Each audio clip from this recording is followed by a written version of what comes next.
na si Super Typhoon 1 ngayong linggo, November 9, 2025.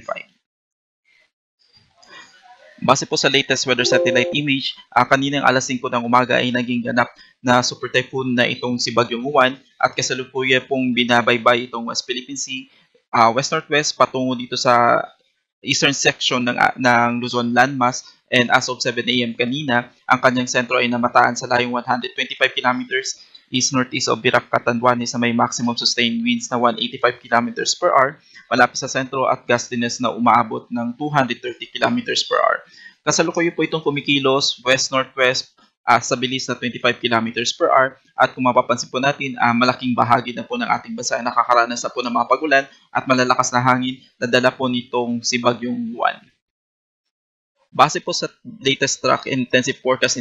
nitong si Super Typhoon 1, so ngayong araw ay inaasahan po na magkakaroon po ito ng close approach dito sa may Bicol region ngayong umaga, and dahil po sa lapit ng track nitong Bagyong Juan dito sa area ng Catanduanes, dalawa pong pwedeng mangyari. Una is magkaroon po ito ng direct hit or yung eye wall nitong si Bagyong Juan ay maaari pong tumama dito sa kalupaan ng Catanduanes, or pangalawa ay maaari pong maglandfall itong si Bagyong Juan dito sa Catanduanes ngayong umaga. Then after dumaan dito sa area ng Catanduanes ay maaari po itong maglandfall dito sa probinsya po ng Aurora ngayong gabi or bukas ng umaga.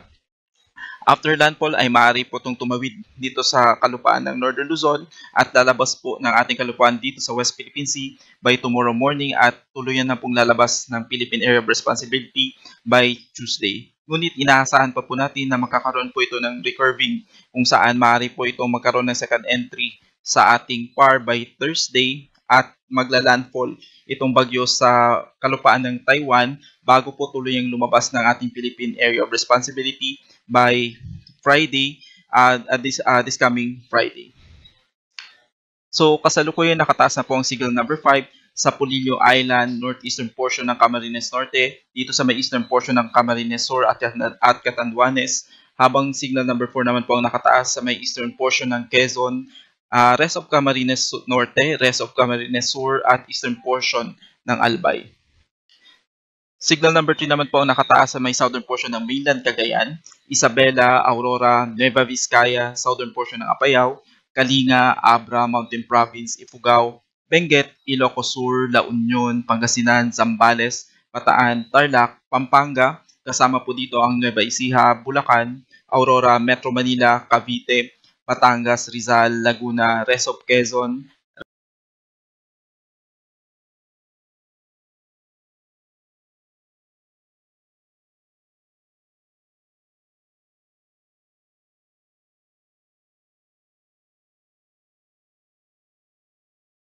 rest of Albay, Sorsogon, Ticao Islands, Burias Islands, Northern Samar, northern portion ng Eastern Samar at northern portion ng Samar Province. Signal number 2 ang nakataas sa nalalabing bahagi po ng Cagayan, kasama po ang Babuyan Islands, rest of Apayao, Ilocos Norte, Occidental Mindoro, kasama po ang Lubang Islands, Oriental Mindoro, Marinduque, Romblon, rest of Masbate, rest of Eastern Samar, rest of Samar, Biliran, northern and central portion ng Leyte. Signal number 1 ang nakataas sa Batanes, Calamian Islands, Puyo Islands, rest of Leyte, southern Leyte, Bohol, northern and central portions of Cebu including Bantayan and Camotes Island, northern and central portion ng Negros Occidental, northern portion ng Negros Oriental, dito sa may Guimaras, Iloilo, Capiz, Aklan, Antique, dito po sa may Dinagat Island, Surigao del Norte, northern portion ng Agusan del Norte at northern portion ng Surigao del Sur. Kasalukuyan, itong si Juan ay maaari po magdala ng occasionally gusty condition, yung biglang bugso na malalakas na hangin na maaari pong umabot from strong to gale force strength sa mga areas po na hindi po kasama sa wind signal. For today, maaari po makaranas ng occasional gusty condition ang Palawan, Visayas at Mindanao. By tomorrow, November 10, maaari po makaranas ng occasional gusty condition ang majority po ng Luzon landmass at Visayas, at pagdating po ng Tuesday, majority po ng Luzon landmass ay maaari pong makaranas ng gusty conditions. Dahil po sa mga pag-ulan na dala po nitong Super Typhoon 1 ay kasalukuyan po naglabas po tayo ng heavy rainfall outlook kung saan maaari pong makaranas ng more than 200 millimeters na pag-ulan na maaari pong magdala ng widespread or incident ng severe flooding or landslide, particularly dito sa Isabela, dito sa Aurora, Quirino, Nueva Vizcaya, dito sa Nueva Ecija, Quezon Province, Camarines Norte, Camarines Sur, Albay at probinsya ng Catanduanes. 100 to 200 millimeters naman na pag-ulan na maaari pong maranasan dito sa may Cagayan, Apayao, Abra, Kalinga,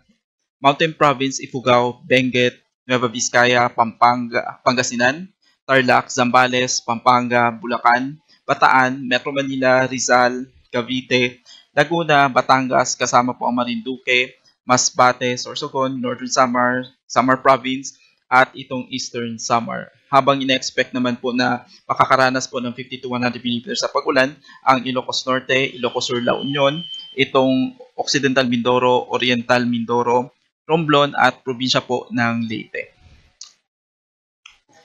Bukas, dahil po sa pagtawid nitong bagyong Juan at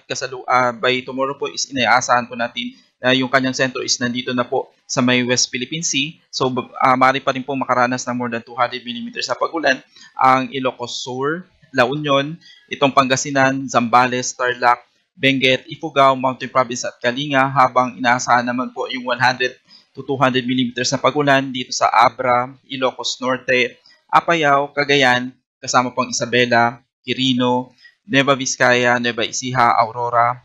Bataan, Pampanga, Bulacan, habang 50 to 100 mm naman ng pag-ulan ang inaasahan sa Quezon Province, dito sa probinsya ng Rizal, Metro Manila, Cavite, Laguna, Batangas, Marinduque, Oriental Mindoro at Occidental Mindoro.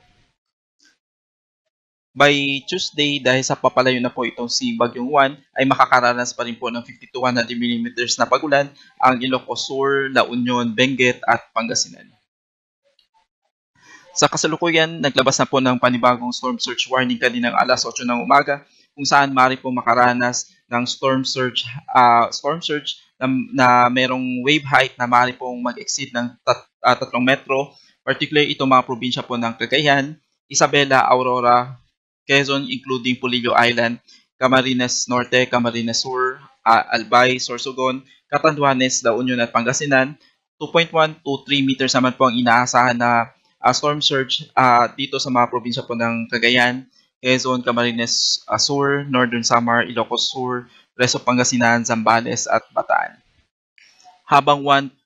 to 2 meters naman po na storm surge ang maaari pong maranasan dito sa rest of Cagayan including Babuyan Islands, Ilocos Norte, Bataan, Pampanga, Bulacan, Metro Manila, Cavite, Batangas, Eastern Samar, Dinagat Islands at Bukas Grande Islands.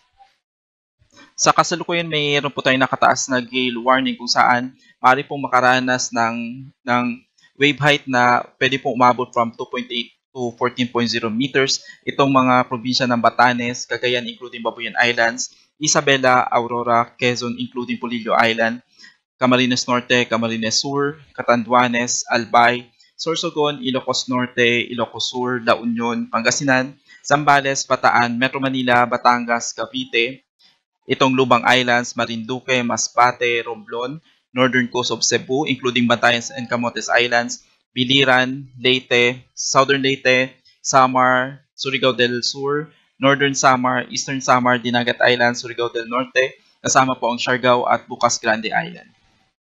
Kasalukuyan, may nakataas na po tayong mga heavy rainfall warning sa iba't ibang bahagi po ng Pilipinas, particularly sa Region 1, Region 2, Region 3. Nakataas na po ang nakakapekto na po yung mga pag-ulan itong si Bagyong Juan dito sa may southern part ng Cagayan Valley, southern part ng Cordillera at Median Steep Region at dito sa probinsya po ng Pangasinan, at ine-expect po natin na magkakaroon po ng light to moderate with occasional heavy sa nalalabing bahagi po ng Region 1, Region 2 at Region 3. Dito naman po sa may Central Luzon, Metro Manila at Calabarzon, nakataas na po ang yellow warning dito sa southern part ng Quezon Province kasama po ang Polillo Island. Rainfall advisory or light to moderate with occasional heavy rain sa maaari pong maranasan dito sa nalalabing bahagi ng Quezon, dito sa Batangas, Cavite, Metro Manila, Rizal, Bulacan, Nueva Ecija, Tarlac, Pampanga, Bataan, southern part ng Zambales at inaasahan po ang light to moderate to occasional heavy rains naman dito sa may northern part ng Zambales. Sa kasalukuyan, nakataas na rin po ang red heavy rainfall warning sa malaking bahagi ng Bicol region dito sa may northern Samar, Masbate, habang nakataas ang yellow rainfall warning dito sa may Oriental Mindoro, dito sa Marinduque at dito sa Romblon. Sa Visayas, nakataas na rin po ang red rainfall warning dito sa malaking bahagi po ng Samar Island, dito sa may northern part ng Leyte, habang ang natitirang bahagi po ng Leyte ay nakataas na rin po yung orange at yellow warning, habang ang southern Leyte ay kasalukuyang nasa rainfall advisory. Habang ang northern part po ng Cebu Island at itong northern part ng Panay Island ay kung saan nakataas na rin po ang yellow warning, habang natitirang bahagi po ng Visayas ay makakaranas po ng light to moderate to occasional heavy rains kung saan nakataas po ang rainfall advisory. Habang sa Mindanao, malaking bahagi po ng Mindanao, particularly itong western section ng Mindanao, kasama po ang northern Mindanao at Caraga region ay makakaranas na rin po ng mga moderate to at times heavy rains na dala po nitong bagyo ngayong araw. Para po sa karagdagang impormasyon, maaari nyo pong bisitahin ang panahon.gov.ph para malaman kung ang inyong lugar ay kasama po sa mga areas na kung saan may nakataas pong na thunderstorm advisory at heavy rainfall warning. Para po malaman kung if ever ang iyong lugar ay kasama po sa mga high risk of landslide, storm surge, at flash flood, maaari nyo lang pong bisitahin ang hazardhunter.georis.gov.ph. At para po sa karagdagang impormasyon ay maaari nyo lang pong bisitahin ang official social media pages ng Pag-asa at ang official website ng Pag-asa sa pag-asa.dost.gov.ph. Mula sa DOST Pag-asa, ako po si Munir Baldomero. Maraming salamat.